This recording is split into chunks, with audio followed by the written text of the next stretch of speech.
Bonjour mes peur, j'espère que vous allez bien. Ce matin, je vous invite à regarder une vidéo du docteur Patrick Moore sur le sujet de l'AVC. Je vous invite à regarder attentivement et surtout partager, parce qu'en partageant, ça peut sauver des vies. Bonjour à tous. Je prends quelques minutes de votre temps ce matin pour vous parler des AVC. C'est un sujet auquel je pense depuis plusieurs jours. J'ai dit qu'il faut que je vous apporte quelques informations. Donc déjà, beaucoup de courage à tous ceux qui ont un parent qui a fait un AVC, qui fait un AVC ou qui est décédé d'un AVC. Beaucoup de courage, ce n'est jamais quelque chose de facile. Alors je vais prendre quelques minutes aujourd'hui pour vous parler des accidents vasculaires cérébraux. C'est un sujet très important. La première chose, c'est qu'il y a beaucoup de gens qui vont scroller, vont passer. Ils vont dire que ça ne les concerne pas. Ils ont 35 ans, ils sont 40 ans, ils pètent la forme, ils vont au travail, ils organisent des charters, ils boivent, ils mangent, ils vivent comme ils vivent, ils se disent je ne me sens pas concerné, je suis en santé. D'abord, si tu as déjà 40 ans, tu n'as jamais pris ta tension artérielle, tu n'as jamais fait un bilan pour l'hypertension, tu es dans une attitude suicidaire. C'est suicidaire d'avoir 40 ans, de ne jamais avoir pris sa tension artérielle, c'est une attitude suicidaire, homme comme femme. Si tu as plus de 90 kilos, tu n'as jamais consulté pour savoir si tu n'as pas de problème d'hypertension, si tu n'as pas de problème au niveau du cœur, si tu n'as pas de problème de mauvaise graisse, de mauvais cholestérol, ton attitude est suicidaire. Même si tu es en santé, même si pour toi tu pètes la forme, parce que l'AVC c'est un tueur silencieux. L'AVC, la mort toque à la porte. Et il y a plusieurs types d'AVC. Il y a des AVC à bas bruit, il y a des AVC cataclysmiques.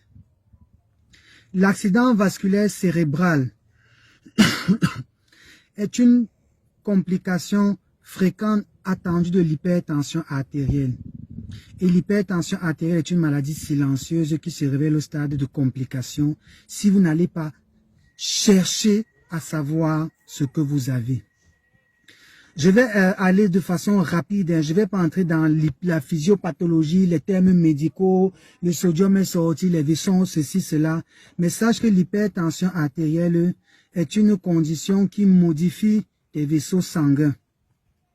Et l'hypertension artérielle est encore plus fréquente chez les gens qui ont du surpoids, qui mangent mal, qui prennent de mauvais alcool, qui prennent de mauvaises graisses. Donc, sortez de votre tête que l'hypertension artérielle se voit seulement chez les gens obèses. Tu peux avoir 70 kg, 80 kg en parfaite santé, mais tu as une hypertension. Tu as des problèmes de mauvaise graisse, tu as des problèmes de cholestérol. Donc, beaucoup de gens pensent qu'ils sont bien. Comme ils ont 80 kg, ils font du sport, ils n'ont aucun problème. Non, non, non, non, non. Ce n'est pas ça.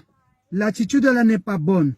Donc faites déjà, le minimum c'est au moins de prendre votre tension artérielle.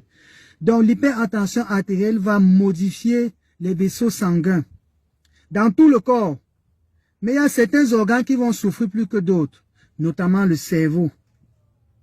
Il y a le cerveau, il y a le cœur, il y a les yeux, il y a les poumons, il y a les reins, il y a même les membres inférieurs, il y a les nerfs. Donc quand on parle d'hypertension artérielle, ce n'est pas qu'une question de chiffres. Quand on parle d'AVC là, l'unité centrale, le disque dur, l'ordinateur du corps humain, c'est le cerveau. Donc qu'est-ce qui se passe dans l'AVC? On a deux types d'AVC. On a l'AVC hémorragique. Ça veut dire qu'il y a des modifications au niveau des vaisseaux, au niveau du cerveau.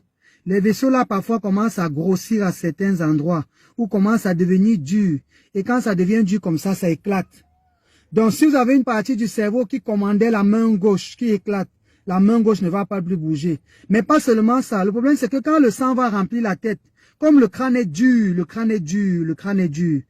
Quand le vaisseau là va se percer, le sang ne va pas sortir comme sur la blessure. tu vas saigner dans le cerveau ce qu'on appelle l'hémorragie interne. Et le sang là va commencer à comprimer une partie du cerveau et détruire le cerveau. Et le cerveau ne se régénère pas comme la blessure, comme les autres parties du corps. Donc au début, tu te rends compte que c'est seulement la main qui est faible. Après, c'est tout le corps qui est faible. Après, tu entres dans le coma. Après, tu convulses. Après, tu commences à respirer comme un buffle et tu décèdes. Ça, c'est l'AVC hémorragique. Maintenant, dans l'AVC ischémique, ischémique, ça veut dire défaut d'oxygène, ça veut dire souffrance. Donc, il y a les mauvaises graisses qui se déposent progressivement sur les vaisseaux sanguins, surtout au niveau du cerveau. Donc, quand les mauvaises graisses là vont se déposer dans un vaisseau au niveau du cerveau, ça va tellement se déposer que ça va boucher le cerveau là. Donc, toute la partie du cerveau, là où le sang devait partir, ne part plus.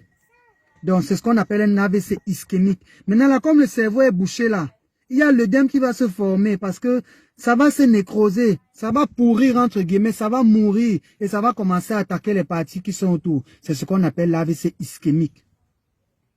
Donc ça peut se faire au niveau des petits vaisseaux, ça peut se faire au niveau des gros vaisseaux. Ça peut également se faire au niveau du cœur, ce qu'on appelle l'infarctus du myocarde. Ça peut se faire au niveau du membre inférieur, ce qu'on appelle l'ischémie aiguë des membres. Donc attention, attention. Donc, si vous avez plus de 40 ans, si vous êtes obèse, si vous êtes sédentaire, ça veut dire que votre travail c'est rester assis, c'est de ne pas bouger. Si vous ne faites pas du sport, si vous consommez de l'alcool, si vous mangez des graisses, vous êtes à risque de faire un AVC. C'est pour ça que le suivi est important. En plus du stress de la vie, il y a beaucoup d'éléments qui interviennent dans les AVC, mais je vous ai donné les éléments clés. L'obésité, l'âge avancé, l'hypertension, le diabète, les mauvaises graisses que vous consommez, l'alcool que vous consommez, la sédentarité. Faites attention. L'AVC est un tueur silencieux, mais il n'est pas silencieux dans le fond. Il n'est pas silencieux, c'est que vous n'allez pas chercher là où il parle. Et l'hypertension parle. L'hypertension vous parle, mais vous n'écoutez pas.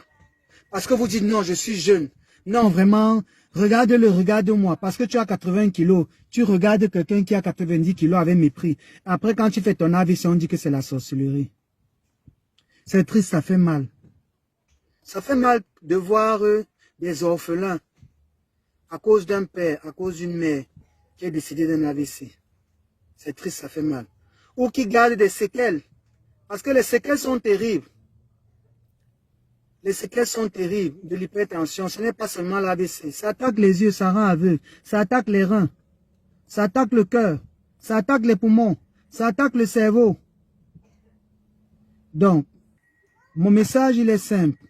Mon message, il est simple. Prenez votre tension artérielle. Allez consulter un médecin. Si vous avez 40 ans, faites votre bilan d'hypertension artérielle. Ce n'est pas beaucoup. Ce n'est pas grand-chose. Vous partez, on vous prend la tension artérielle, première étape.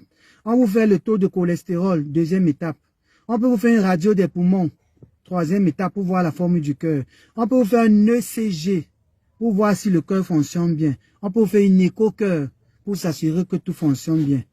Et maintenant, s'il y a des complications, ou si vous êtes dans un stade de pré-hypertension, vous pouvez suivre un traitement. Il y a un stade de pré-AVC. On ne vous le dit pas. Oui. Il y a un stade pré-AVC. Et tout ce que j'ai cité là peut vous permettre de savoir si vous êtes dans un stade pré-AVC. Si vous êtes à un risque de faire un AVC. Donc, je suis pédiatre. J'ai encore des notions de généraliste. Donc, souffrez que mes connaissances ou mon langage ne soient pas parfaits. Et je laisse la latitude aux autres spécialistes qui sont mieux outillés de venir parler pour la suite. Mais je pense que j'aurais fait ma part. J'estime que j'aurais fait ma part. Ce que tu ne veux pas apprendre par le conseil, tu vas l'apprendre par la souffrance. Si tu te bats pour l'humanité, tu es sûr de ne jamais te tromper. Je suis l'enfant camerounais. Merci docteur, merci.